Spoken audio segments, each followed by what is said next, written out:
Adam, while I ran down to check on the 18 and 51, I had missed that the 30 came to pit road. Todd Bodine pitted on 33. He's done for the night also. Green flag back in the air. The field is going to go right by four-time champion Ron Hornaday. And how about who's racing for the lead right now?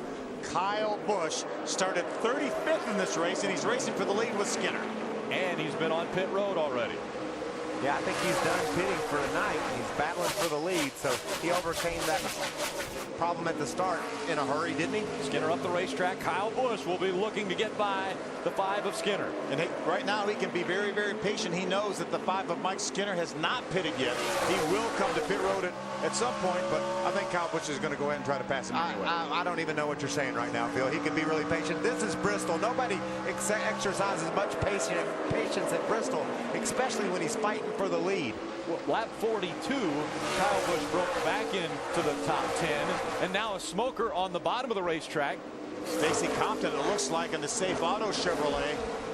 Tremendous. I think he may have had an engine expire as well, and he shut it off now. Shut it down and is just gliding along the apron below the racing surface. No caution. Mike Skinner has decided to use that high line, Phil. He doesn't mind giving Kyle Busch the bottom of the racetrack because he can keep his momentum up, and he knows how hard it is to make moves down on the bottom. He's been trying to do that himself. And remember the progressive banking, he has a little bit more bank up there to use with that truck. Skinner out in front of Kyle Busch. Then it's Johnny Sauter running third. The young man, number 46, John King, in the 4th position. Elliott Sadler running 5th. Oh, around goes the 85 of Brett Raymer. Everybody's able to get by here. No caution yet. Now caution flag is out. Caution's out. Wave them off. Caution. Wave them off. Now will Skinner take the opportunity now, sorry Rick, to come to pit road? He has not been to pit road yet. You know, Phil, I'm not sure. Everybody's already pitted, so if he pits now, he's going to go all the way to the back anyway. If he waits a little while, it'll be basically the same, but he'll have fresher tires for later in the race. What do you think? He's already you could see there how Brett Raymer goes around. But what do you think about Skinner? Maybe he waits later and has fresher tires at the end. I think now I'd probably wait till 100, 110, something like that.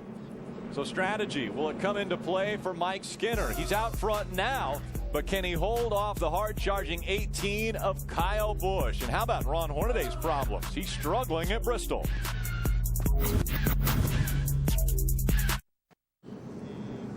Welcome back to the O'Reilly 200. Let's go trackside to Adam Alexander.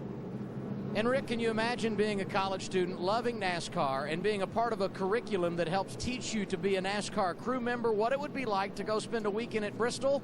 Well, that would be cool in itself, but what if you had the opportunity to come here and work? That's what 30 students are doing from the University of Northwestern Ohio. They have a program that helps prepare guys to come to the track and work to be crew members. And tonight, 6 of these 30 guys are actually going over the wall and pitting the truck for Mario Goslin. Mario said a few of his crew members are working with other teams tonight, but these guys will pit his truck. The school is sponsoring Mario's vehicle tonight. If you'd like more information, you can go to unoh.edu. Pretty cool opportunity for some youngsters tonight to get experience in the big time. You know, they also sponsored the modified race we had tonight, so what a great show that was as well on speed. Oh, what a battle down to the checkered flag those guys had. You know what? Mario Goslin's hoping that those guys just jump over the wall and change tires. He don't want them to come over with hammers and saws to work on that car.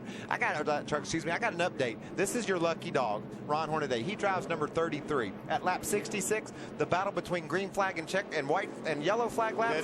Dead even. 33 apiece. Caution flags just took a 2-lap advantage. So we'll keep abreast of how this develops tonight.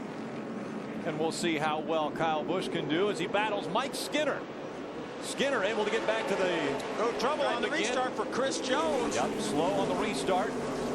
Gets it back up to speed. Everybody goes by. A little contact there. 3 wide through turns 1 and 2. We have not had a restart yet without some sort of a controversy or conflict.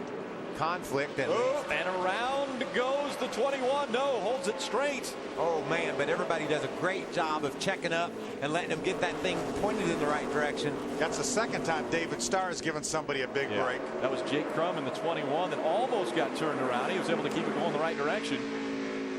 Side by side at Bristol. There's Ron Hornaday right in front of Max Pappas in the Geico Toyota. There's Dennis Setzer on the outside. Those two side by side. Geico, the number 9 of Max Pappas, still riding up against that 92 of Dennis Setzer. Riding along with Hornaday, he's lost a lap. He's got an Aaron's lucky dog. He's going back to battle. Looks like he's thinking about going 3 wide into 1. Makes better of it, fortunately. Tough battle between Max Pappas and Dennis Setzer. There's Brad Keselowski. Brad has had 2 Aaron's lucky dogs to get back on the lead lap. He's trying to get by that 21 as well. Jake Crum in the 21. Now here goes Hornaday to the inside of the 92 of Dennis Setzer. He's going to try to take that position away as Pappas was able to clear the 92. Then Hornaday drives right up on Max Pappas to the inside of Pappas. Max's spotter lets him know that Hornaday's there. Hornaday gets the spot and slides off the corner. Hornaday is riding aggressively. 75 laps into this race, and he is trying to get back to the front. Adam. A lot of conversation during our last commercial break about exactly what the strategy is for Mike Skinner, our race leader, yet to make a pit stop here tonight, Rick. I just talked to the crew. They said they were anticipating somewhere between lap 80 and 100, hoping they would have fresher tires at the end of this race. And out front, no strange place for Skinner when it comes to Thunder Valley. Entering tonight's race, he had a victory here at Bristol and more than 500 laps led. He is padding that laps led stat here tonight. He's also padding his lead, Adam. He's driving away from Kyle Busch, who's running along in the 2nd spot. Kyle obviously started in the back after working on his engine after qualifying, but he's made it to the front, but he can't do anything with Skinner once he got there. But he knows, Ray, that he's going to have to pit. That 5 truck's going to have to pit, and that he may inherit the lead then. Yeah, and they know, they've told Kyle all about what the 5 strategy is. He said, I'm not worried about that. Just a little bit tight off for Kyle Busch. He said he's trying to work the racetrack and figure it out. But guys, remember, this is a truck that they bought from Express Motorsports that Brian Scott drove a couple of years ago to a win at Dover. Now, Kyle Busch Motorsports has lots of brand new trucks, but they felt like this was a good one to bring to Bristol because you never know if the sides or the body's going to get tore off. But right now, Kyle able to roll right around people, having no problem, just a little bit tight off. Now let's go to Adam. And Ray, in walking through the garage prior to tonight's race, one thing you continue to hear from teams is the possibility of doing this race on no tire change. Well, Elliott Sadler did change tires when he made his only pit stop of the night at lap 38, but they took right sides only to gain track position. That's why that Deuce is currently riding in the 3rd position. Johnny Sauter running in the 4th position. Sauter started 4th, so hasn't made a lot of ground one way or the other. And 4th in points coming into this race as well. Very, very consistently up in the top 5 for Johnny Sauter. Good battle right there. There's our point leader, Todd Bodine. Eric Almirola right now. 7th, 8th, and 9th. Eric Almirola came into this race 2nd points. 7th, 8th, and 9th, and 1st and 2nd in the points. And you know, at commercial break, when they were on pit road, Matt Crafton came onto pit road and added water to that truck. He's going to get to the inside of Eric Almirola to try and take over that 8th position. Ray Dunlap. 255 degrees was water temperature on number 88 when they ran. Oh, trouble. The 10 just got in trouble with the 31. Big damage for James Buescher as they roll off the corner. Yeah, and a lot of damage for Jennifer Jo Cobb as well. So yeah. Buescher and Jennifer Jo Cobb involved in this, the 8th caution of the night. Yeah, Jennifer Jo Cobb had spun out and she was sliding down the racetrack when James Buescher came by. James had nowhere to go and made significant contact with that 10 truck of Jennifer Jo Cobb's.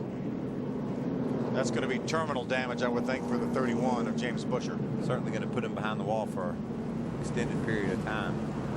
Been on quite a roll with this truck. Keeps qualifying 3rd. 7th time he's qualified in the top 3. Hadn't got a pole yet, though. The team looks at it, tries to assess what they're going to do. See, there's Jennifer Jo Cobb. Now watch when she comes down the racetrack. James committed to the bottom. He was actually on the apron. And when she came down the racetrack, he had nowhere to go. You know, you're going so fast here. He's entering that corner at over 100 miles an hour. You can't just all of a sudden change directions. He saw her spinning, thought she was going to stay on the track, committed to the bottom, and he was done. That's where he had to go, and they made contact. So Jennifer Jo Cobb Going to be climbing out of that race truck. They'll pull it behind the wall. The 31 of James Busher behind the wall, working on that truck as well. Our 8th caution. The record here for cautions is 12. We haven't even made it to halfway.